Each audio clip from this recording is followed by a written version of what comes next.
131 Independent Commando Unit based in Honeypot Lane, Stanmore, was given details last week alleging that at least 2 of his recruits are paid-up members of the British Movement, a group which broke away from the National Front.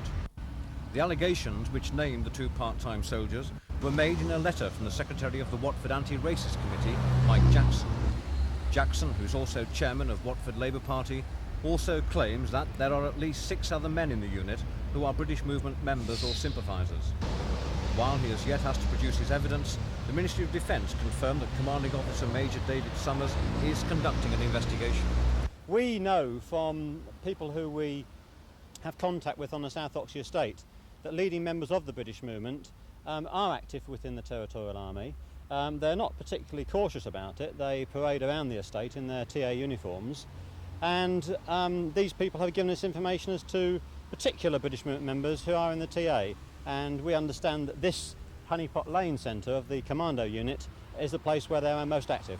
What sort of evidence can you give the commanding officer who's going to carry out an inquiry to show that some of his men, some of his recruits, are active British Movement members? Well, we're quite prepared to give the commanding officer all the evidence that we have available to us.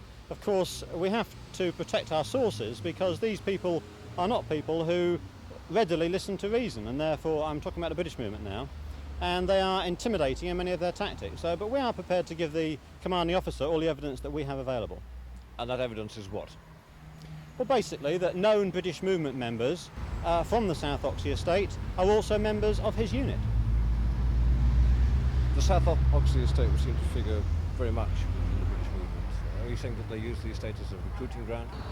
Well, certainly they do have a pocket of support on the South Oxley estate, and this dates back a number of years from when many of their leading members were also members of the National Front. They've now switched their allegiance to the more overtly Nazi British Movement. But yes, there is a number of people on that estate, and I could show you evidence on the estate of graffiti which is plastered all over the estate. But there's only really a core of about 8 people on the estate. There is a number of camp followers amongst young people, unfortunately, perhaps young people who are unemployed, who have been taken in by these people.